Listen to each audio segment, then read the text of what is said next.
নমস্কার সম্মানীয় দর্শকবৃন্দ। এবার আপনাদের কলকাতায় পৌরসভায় এক কাঠার কম জমি থাকলেও বাড়ি তৈরি অনুমোদন দিতে শুরু করছে কলকাতা পৌরসভা।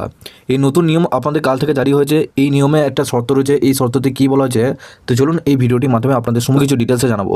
তার আগে আপনারা অবশ্যই এই চ্যানেলে নতুন হলে চ্যানেলটিকে অবশ্যই সাবস্ক্রাইব করে বেল নোটিফিকেশানটা অল করে দিয়ে যাবেন। আমরা যখনই নতুন কিছু আপডেট দেবো আপনারা ওই নোটিফিকেশান বেলের মাধ্যমে আমাদের সমস্ত রকম খবর সবার আগে পেয়ে যাবেন। এবং এই ভিডিও ডেসক্রিপশনে একটি হোয়াটসঅ্যাপ গ্রুপ এবং টেলিগ্রাম গ্রুপ রয়েছে, ওখানে যুক্ত হয়ে যান। ওখান থেকেও আপনারা প্রত্যেক দিন আমাদের সমস্ত রকম খবর সবার আগে পেয়ে যাবেন। এখানে আপনাদের বলা হচ্ছে এক কাঠার কম জমিতেও বাড়ি তৈরি অনুমোদন দেবে কলকাতা পৌরসভা, তবে মানতে হবে এই শর্ত। জমির পরিমাণ এক কাঠার কম হলেও চিন্তা নেই, ছোট জমিতেও বাড়ি তৈরি অনুমোদন দেবে কলকাতা পৌরসভা, তবে অবশ্য মানতে হবে শর্ত।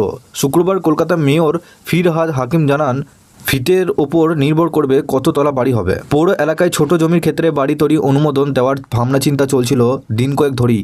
এবার সেটাই বাস্তবায়িত করার পথে পৌরসভা। এই সিদ্ধান্তের কথা নিজেই জানিয়েছেন মেয়র ফিরহাদ। তিনি জানান, শুক্রবার পৌরসভার মেয়র পরিষদের বৈঠকে এই অনুমোদন দেওয়ার বিষয়টি নিয়ে সিদ্ধান্ত নেওয়া হয়। পৌরসভা সূত্রে জানা গেছে, কলকাতার 104 নম্বর ওয়ার্ডে একটি 10 ছটাক জমিতেও ন্যূনতম টাকায় বাড়ি তৈরি অনুমোদন দেওয়া হয়েছে, অর্থাৎ জমির পরিমাণ 8 কাঠা সামান্য বেশি। শুক্রবার ফিরহাদ জানান, 3 কাঠা অবধি জমির ক্ষেত্রে বাড়ি তৈরি অনুমোদন দেওয়ার সিদ্ধান্ত নেওয়া হয়েছে। 15 দিনের মধ্যে বিল্ডিং প্ল্যান না পেলে সরাসরি তার সঙ্গে যোগাযোগ করা যাবে।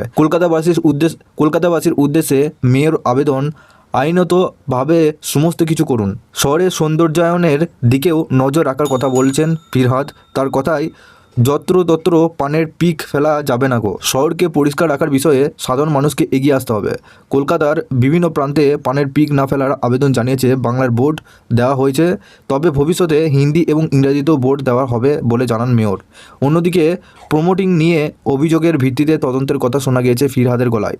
শুক্রবার টক টু মেয়র অনুষ্ঠানে ডায়মন্ড হারবার রোড থেকে শুভাশিস দত্ত নামে এক ব্যক্তি ফোন করে মেয়রকে জানান, তার জমি স্ট্যাম্প পেপারের মাধ্যমে রেজিস্ট্রি করে অন্য কেউ প্রমোটিং করছে।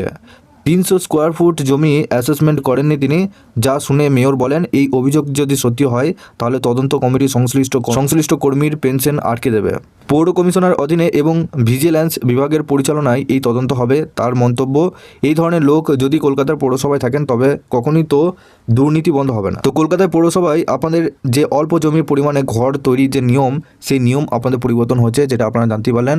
ভিডিওটিকে অবশ্যই বেশি বেশি করে শেয়ার করবেন আপনাদের আত্মীয় স্বজনদের সাথে। এর সাথে আপনারা অবশ্যই এই ধরনের যদি আপনারা আপডেট পেতে চান, আপনারা অবশ্যই এই ভিডিও ডেসক্রিপশনে হোয়াটসঅ্যাপ গ্রুপ এবং টেলিগ্রাম গ্রুপের সাথে যুক্ত হয়ে যাবেন।